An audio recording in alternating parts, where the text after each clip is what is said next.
अगर हम सभासद की श्री शिव प्रभुचे चरित्र की माने तो शिवाजी महाराज ने वाघ नख और कटार का इस्तेमाल करके अफजल खान को घायल किया था और उसके बाद संभाजी कावजी ने उसकी गर्दन को धड़ से अलग कर दिया था। वहीं श्री दिग्विजय नामक एक और स्रोत कहता है कि इस मुठभेड़ में वाघ नख और तलवार का इस्तेमाल किया गया था और अफजल खान का सिर येशाजी कंक ने काटा था। चिटनीस बखर इस कहानी को थोड़ा और आगे ले जाते हैं। इनके अनुसार वाघ नख और तलवार का इस्तेमाल तो हुआ ही था, लेकिन अफजल खान का सिर काटने के लिए येशाजी कंक और तानाजी मालुसरे दोनों शामिल थे। जिरधे करीना नामक दस्तावेज में केवल वाघ नख और तलवार का उल्लेख मिलता है, लेकिन ये स्पष्ट नहीं किया गया है कि अफजल खान का सिर किसने काटा। 91 कलमी बखर एक अलग ही दावा करती है। इसके अनुसार कटार और तलवार का इस्तेमाल हुआ था और शिवाजी महाराज ने स्वयं ही अफजल खान का सिर काटा था। अब बात करते हैं तारीखे शिवाजी की। ये फारसी ग्रंथ कहता है कि वाघ नख और कटार से अफजल खान का पेट चीरा गया था और इसके अलावा शमशीर और अन्य हथियारों का भी इस्तेमाल हुआ था। इस स्रोत के अनुसार शिवाजी महाराज ने तलवार से अफजल खान का सिर काट दिया था। शिव भारत नामक एक ग्रंथ में केवल भवानी तलवार के इस्तेमाल का उल्लेख है, लेकिन अफजल खान का सिर किसने काटा इसके बारे में कोई भी जानकारी नहीं दी गई है। रायरी बखर के अनुसार महाराज ने अपने दाहिने हाथ में छिपी कटार का इस्तेमाल किया था, लेकिन सिर काटने का कोई जिक्र नहीं है। एक अंग्रेजी पत्र भी इसी तरह की बात कहता है कि छाती के पास छिपी कटार का इस्तेमाल किया गया था, लेकिन सिर के बारे में कुछ भी नहीं बताया गया है। जॉन फ्रायर नामक एक व्यक्ति के अनुसार कोट की आस्तीन में छिपे सटीलेटो यानी एक प्रकार की कटार का इस्तेमाल हुआ था, लेकिन सिर का क्या हुआ ये अज्ञात है। खाफी खान की मुंतखाब अल लुबाब नामक पुस्तक में केवल कटार के इस्तेमाल का उल्लेख है और सिर काटने की कोई जानकारी नहीं है। अंत में निकोलाओ मनुची नामक एक लेखक के अनुसार एक छोटी और बहुत छोटी लांसेट का इस्तेमाल हुआ था, लेकिन सिर के बारे में कोई विवरण नहीं दिया गया है। खैर, अब आगे की कहानी जानते हैं। छत्रपति शिवाजी महाराज के जानलेवा हमले के बाद अफजल खान की चीख सुनकर सैयद बंदा छावनी में आया। साथ ही महाराज के कुछ लोग भी अंदर आए। अगले ही क्षण सैयद बंदा ने महाराज पर हमला कर दिया। इस हमले को जीवा महला ने रोका और सैयद बंदा का हाथ हवा में काट दिया। तब तक अफजल खान अपनी जान बचाकर छावनी से भाग गया। वो अपनी पालकी के अंदर बैठकर वहां से निकल ही रहा था, पर मौका देखकर संभाजी कावजी ने अफजल खान का सिर उसके धड़ से अलग कर दिया। सैयद बांदा का वार किसने रोका, इस पर अलग अलग लोगों ने अलग अलग नाम दिए हैं। चिटनीस बखर ने येसाजी कंक का नाम लिया है। ग्रांड डफ ने कहा है कि महाराज और तानाजी मालुसरे ने मिलकर सैयद बंदा को मार दिया था। ग्रांड डफ ने यह भी लिखा है कि अफजल खान को मारने वाला इंसान खंडू माले था, पर बाकी लोगों ने संभाजी कावजी का नाम लिया है। नमस्कार दोस्तों, मैं हूं आपकी आरजे अंकिता और आज द वॉरियर हिंदू पर मैं आपके सामने एक ऐसी कहानी लेकर आई हूं जिसे सुनकर हर भारतीय का सीना गर्व से चौड़ा हो जाएगा। ये कहानी उस झूठ का पर्दाफाश करेगी जिसके सहारे छत्रपति शिवाजी महाराज के गौरवशाली नाम को बदनाम करने की कोशिश की गई। कुछ विदेशी लेखकों और धर्मार्थ लोगों ने ये दुष्प्रचार फैलाने में कोई कसर नहीं छोड़ी कि छत्रपति शिवाजी महाराज ने धोखे से किसी की जान ली थी। जरा सोचिए, जब अफजल खान ने महाराष्ट्र की पवित्र भूमि पर अपने नापाक कदम रखे थे तो हजारों निर्दोष लोगों ने अपनी जान गंवाई थी। मंदिरों को अपवित्र किया गया, मूर्तियों को तोड़ा गया और अनगिनत गांव उजाड़ दिए गए थे। ऐसी भयावह स्थिति में छत्रपति शिवाजी महाराज उस दानव को जीवित कैसे छोड़ देते। 20 नवंबर 1659 का वो दिन इतिहास के पन्नों पर स्वर्णिम अक्षरों में दर्ज है, जब प्रतापगढ़ की धरती पर छत्रपति शिवाजी महाराज ने अपने निष्ठावान मावलों के साथ मिलकर अफजल खान और उसकी विशाल सेना को परास्त कर दिया था। ये तो हम सब जानते हैं कि महाराज और अफजल खान की मुलाकात प्रतापगढ़ में हुई थी और उसी भेंट के दौरान दोनों ने एक दूसरे पर प्राण घातक हमला किया। सौभाग्य से महाराज ने उंगलियों के बीच छिपाया हुआ वाघनखा नामक अपने गुप्त हथियार से अफजल खान का पेट चीर डाला। लेकिन इस कहानी पर कई सवाल भी उठते हैं। तो चलिए, आज मैं आपको इस घटना की गहराई में ले चलती हूँ और सच्चाई को आपके सामने रखने की कोशिश करती हूँ। उस मुलाकात के दिन दोनों पक्षों में कितने लोग थे, इस पर इतिहासकारों के अलग अलग मत हैं। बखरकारों ने भी भिन्न भिन्न बातें लिखी हैं। कुछ इतिहासकारों का कहना है कि छावनी के चारों ओर 7-7 लोग खड़े थे, जबकि कुछ का मानना है कि मुलाकात के दौरान छावनी में केवल महाराज और अफजल खान ही मौजूद थे। सभासद और अन्य बखरदारों के अनुसार महाराज के साथ संभाजी कावजी और जीवा महला थे। जाने माने इतिहासकार जदुनाथ सरकार भी इसी बात को सच मानते हैं। वहीं ग्रांड डफ नामक एक और इतिहासकार ने तानाजी मालुसरे का नाम भी लिया है। उनके अनुसार अफजल खान के अंगरक्षक सैयद वांदा को तानाजी मालुसरे ने रोका था। अब बात करते हैं हथियारों की। जदुनाथ सरकार का मानना है कि महाराज के पास कोई शस्त्र नहीं था, जबकि अफजल खान के पास एक तलवार थी। मुगल पक्ष के एक प्रसिद्ध लेखक खाफी खान ने ये तक लिखा है कि दोनों के पास कोई शस्त्र नहीं था। लोकगीतों की माने तो महाराज ने अपनी तलवार जीवा महला को दे दी थी।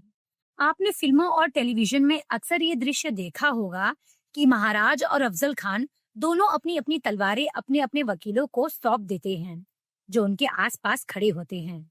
अफजल खान के पक्ष में कृष्णाजी भास्कर नामक वकील थे और महाराज के पास गोपीनाथ पंत नामक व्यक्ति वकील के तौर पर मौजूद थे। जब महाराज छावनी में आ रहे थे, तब उन्होंने अफजल खान के आसपास 2 सैनिक को देखा और तभी उन्होंने अंदर जाने से इनकार कर दिया। महाराज ने अपने वकील के साथ संदेश भिजवाया कि वे उन्हें देखकर डर रहे हैं और उनके पीछे 2 सैनिक भी खड़े हैं। उन्होंने कहा, अगर वे दोनों सैनिक छावनी के बाहर चले जाएं, तो उन्हें अंदर जाने में कोई दिक्कत नहीं होगी। अफजल खान ने तुरंत ही दोनों सैनिकों को बाहर भेज दिया। अब छावनी के अंदर केवल 4 लोग थे, 2 वकील, महाराज और अफजल खान। छावनी के अंदर जो घटना हुई उसे केवल एक ही इतिहासकार ने गलत तरीके से पेश किया है। बालाजी प्रभाकर मोडक की प्रसिद्ध किताब history of the Mahomedan kingdom in the Deccan में लिखा है कि अफजल खान और महाराज के बीच पहले बातचीत हुई। दोनों एक दूसरे से गले मिले और महाराज ने उनसे कहा कि वे आदिल शाह के सामने नहीं टिक पाएंगे। अफजल खान महाराज की मीठी मीठी बातों से खुश हो गया। इसके बाद महाराज ने उन्हें साथ में बिठाकर खाना खाने का न्योता दिया। फिर भोजन करने के लिए दोनों छावनी से बाहर आ गए।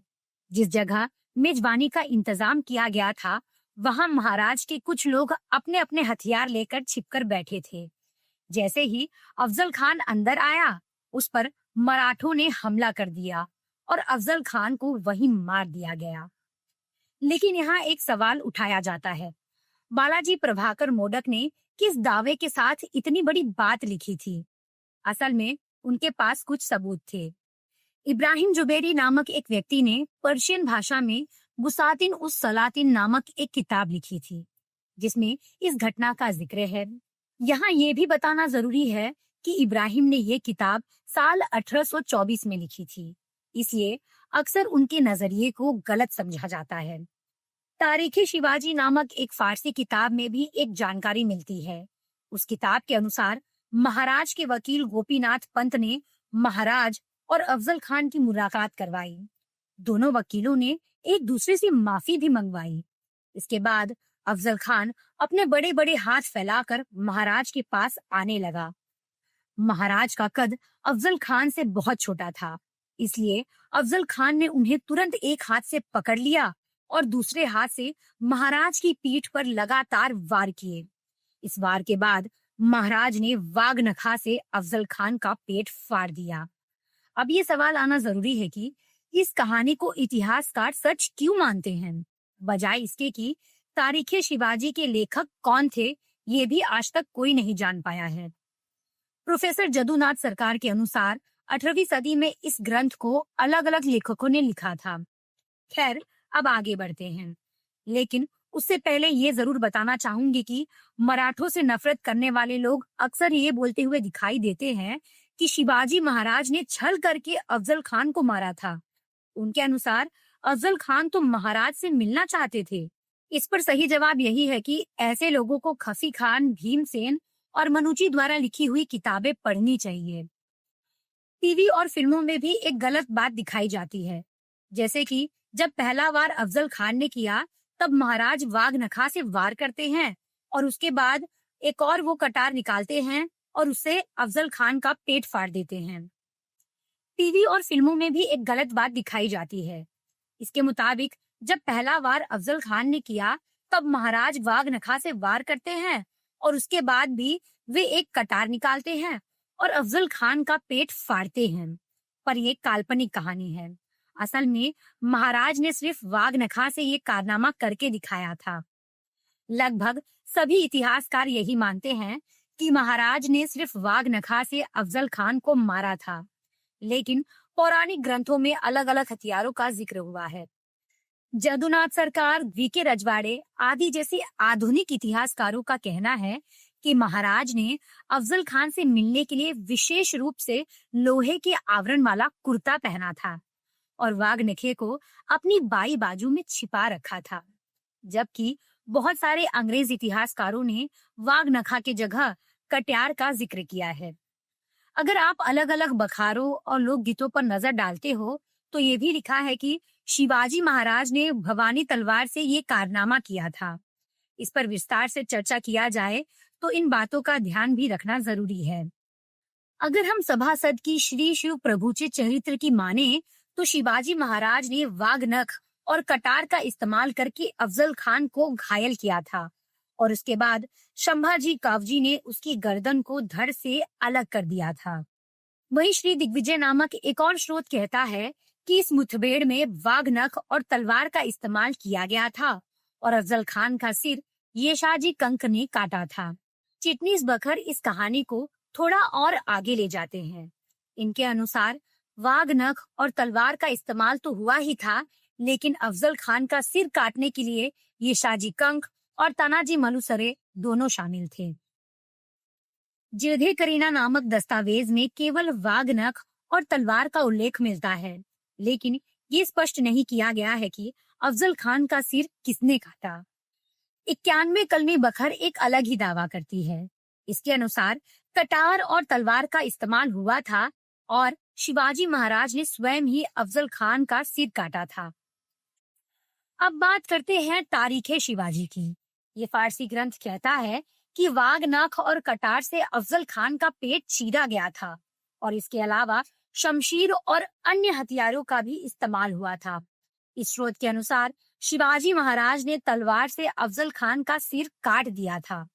शिव भारत नामक एक ग्रंथ में केवल भवानी तलवार के इस्तेमाल का उल्लेख है, लेकिन अफजल खान का सिर किसने काटा इसके बारे में कोई भी जानकारी नहीं दी गई है। रायरी बखर के अनुसार महाराज ने अपने दाहिने हाथ में छिपी कटार का इस्तेमाल किया था, लेकिन सिर काटने का कोई जिक्र नहीं है। एक अंग्रेजी पत्र भी इसी तरह की बात कहता है कि छाती के पास छिपी कटार का इस्तेमाल किया गया था, लेकिन सिर के बारे में कुछ भी नहीं बताया गया है। जॉन फ्रायर नामक एक व्यक्ति के अनुसार कोट की आस्तीन में छिपे सटीलेटो यानी एक प्रकार की कटार का इस्तेमाल हुआ था, लेकिन फिर सिर का क्या हुआ ये अज्ञात है। खाफी खान की मुंतखाब अल लुबाब नामक पुस्तक में केवल कटार के इस्तेमाल का उल्लेख है और सिर काटने की कोई जानकारी नहीं है। अंत में निकोलाओ मनुची नामक एक लेखक के अनुसार एक छोटी और बहुत छोटी लांसेट का इस्तेमाल हुआ था, लेकिन सिर के बारे में कोई विवरण नहीं दिया गया है। खैर, अब आगे की कहानी जानते हैं। छत्रपति शिवाजी महाराज के जानलेवा हमले के बाद अफजल खान की चीख सुनकर सैयद बंदा छावनी में आया। साथ ही महाराज के कुछ लोग भी अंदर आए। अगले ही क्षण सैयद बंदा ने महाराज पर हमला कर दिया। इस हमले को जीवा महला ने रोका और सैयद बंदा का हाथ हवा में काट दिया। तब तक अफजल खान अपनी जान बचाकर छावनी से भाग गया। वो अपनी पालकी के अंदर बैठकर वहां से निकल ही रहा था, पर मौका देखकर संभाजी कावजी ने अफजल खान का सिर उसके धड़ से अलग कर दिया। सैयद बांदा का वार किसने रोका, इस पर अलग अलग लोगों ने अलग अलग नाम दिए हैं। चिटनीस बखर ने येसाजी कंक का नाम लिया है।